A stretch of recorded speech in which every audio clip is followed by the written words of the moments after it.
If you want a good board, you get it from a good shaper.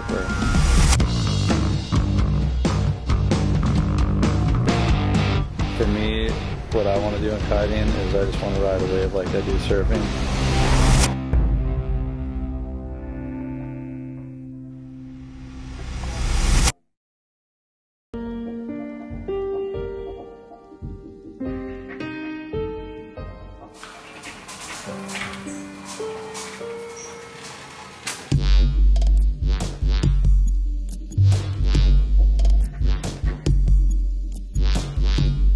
The frontside reverse is a stepping stone, I believe, to much bigger and better moves.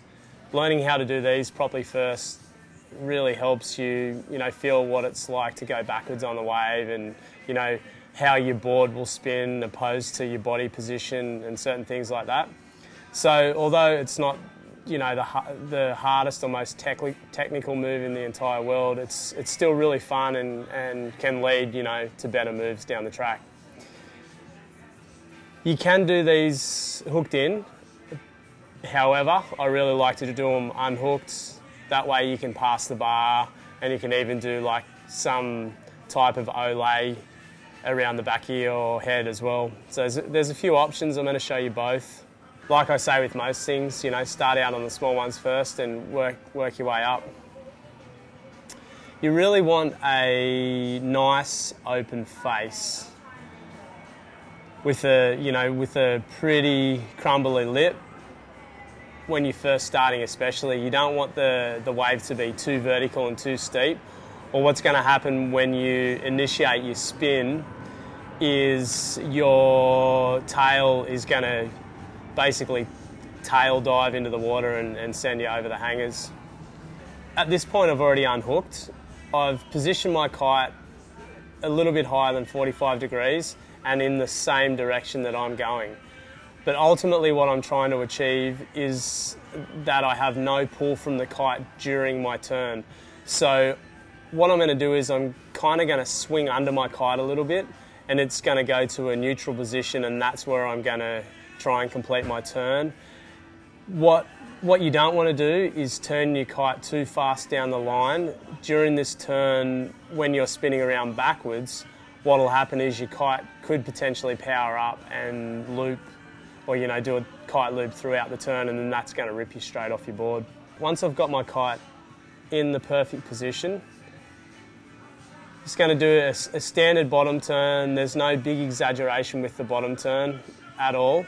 It's just a standard one, and basically what it's doing is it's just veering me in the direction that I need to go to initiate my rail change.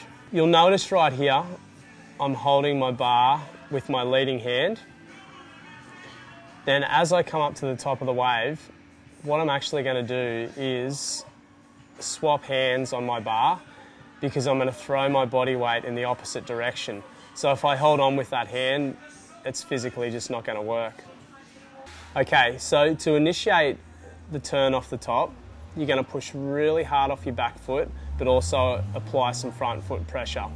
In order to do the 360 spin, what you need to do is you need to look over your leading shoulder, and you need to hold that composure throughout. What can happen is you can get halfway through your turn, and if you stop looking over your leading shoulder, you're going to stop doing the turn. Then that's going to power up the kite and rip you off your board. Once you've turned all the way around, you'll notice on this particular one, I've opted not to pass the bar.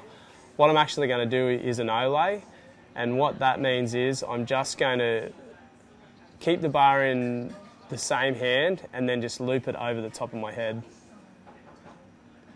You need to make sure when you do it this particular way that on the last little bit of the turn that you really duck your head, or else you're going to basically get your neck wrapped around the lines.